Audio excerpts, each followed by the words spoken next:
कहते हैं ना, सब्र का फल मीठा होता है। सो आज की सक्सेस स्टोरी एक ऐसी ही लड़की की है जो हार के भी हार ना मानी, जिसके लिए अपनी माँ ही पूरी दुनिया थी। अब सोचिए, उसी माँ का हाथ अगर उसके सर से पूरी ज़िंदगी के लिए हट जाए तो उसकी हालत क्या होगी। बहुत देरी से पता चला कि उसकी माँ को कैंसर है और वो लास्ट स्टेज पे है। अपने माँ के जाने के बाद उसने अपने पूरे घर को संभल के रखा, अपने पापा, छोटे भाई, सबका ख्याल रखा। कभी किसी को ये समझ में नहीं आने दिया कि वो अपने माँ को बहुत ज़्यादा मिस करती है और सबसे छुप के रोती है। कभी कभी तो ऊपर वाले के जो लीला है वो हमें समझ में नहीं आता है, असल में वो चाहते क्या है। माँ के जाने के गम से उसके दिल में जो एक काला गुफा बना हुआ था, एक साल के अंदर फिर से और एक गम उस गुफा में शामिल हो गया। उसका जो छोटा भाई था, बस एक्सीडेंट में उसका देहांत हो गया। रह गए बाप बेटी, दोनों एक दूसरे के लिए जी रहे थे।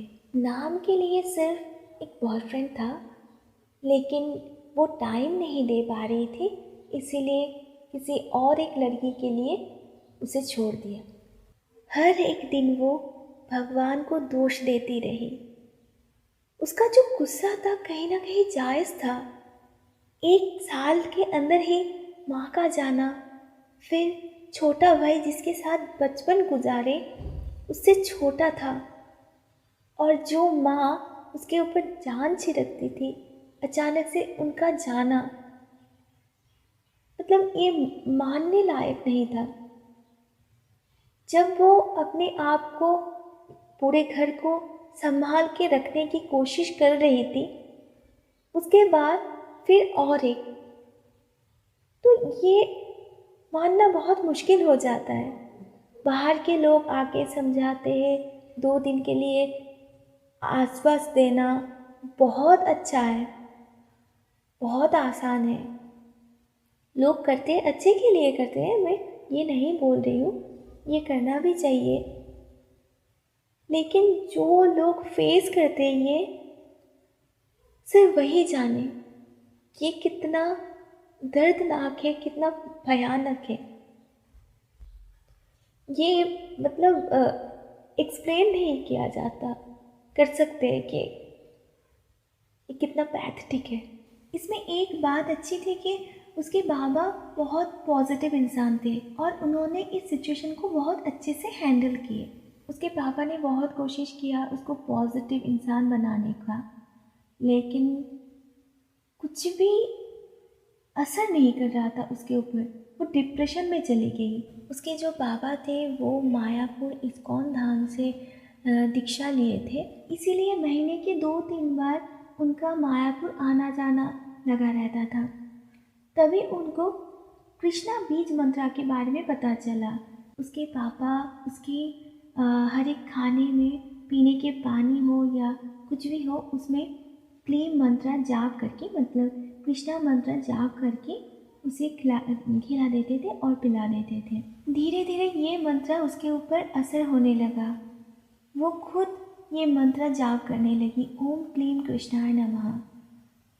उसकी नौकरी छूट गई थी क्योंकि वो ऑफिस जाना बंद कर दिया था। उसको नौकरी मिल गई। हर एक माता पिता की यही इच्छा रहती है कि उनकी बेटी की एक अच्छी फैमिली में शादी हो, एक अच्छा पति मिले, और उनका ये विश पूरी हो गई। उसके ऑफिस में जो एचआर थे उनके साथ अभी शादी की बातचीत चल रही है। होपफुली वो शादी जल्द ही कर लेंगे। सो आपको बहुत बहुत शुभकामनाएं। आपकी जो रीबर्थ हुई है ये आप बहुत अच्छे से निभाएं, अपने नए फैमिली के साथ और अपने बाबा के साथ।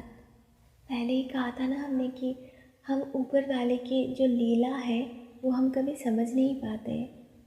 उससे जो छीना गया, जो ले लिए गए, और ऊपर वाले ने उसे दुगना दे भी दिए, क्योंकि हर एक के लिए जो जन्म होता है, कुछ लाइफ पर्पस होता है, वो उसके लिए आते हैं। वो पूरे होते ही वो फिर से चले जाते हैं इस दुनिया से।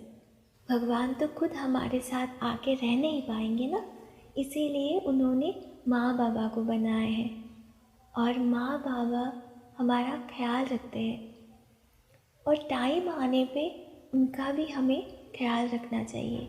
हो सकता है उनसे भी कुछ गलती हो जाए, लेकिन वो गलती पकड़ के रखना नहीं चाहिए, माफ़ कर देने चाहिए उन लोगों को, क्योंकि हम भी बचपन से ऐसे बहुत गलतियाँ करते आए हैं और वो लोग हमें माफ़ कर दिए। तो इसीलिए वो लोग कभी नहीं गलती कर सकते, ये भूल है, ये गलतफहमी है। वो लोग भी तो इंसान है ना, और हम लोग जो सोचते हैं समझते उनका सोच भी सेम होगा, तो ये बात भी ठीक नहीं है। हर एक इंसान की अलग अलग सोच है, सबकी सोच एक जैसी नहीं है। तो जितना हो सके माँ बाबा से प्यार कीजिए, क्योंकि हमारे आधे कर्मा जो बुरे कर्म हैं वो रिलीज़ हो जाते हैं माँ बाबा की देखभाल से, माँ बाबा को प्यार करने से। आई विश आप लोगों की सारी विश पूरी हो जाए, जिससे दूसरों को भी मदद मिले, खुशी मिले। Stay happy, stay positive, stay healthy, stay blessed. Thank you.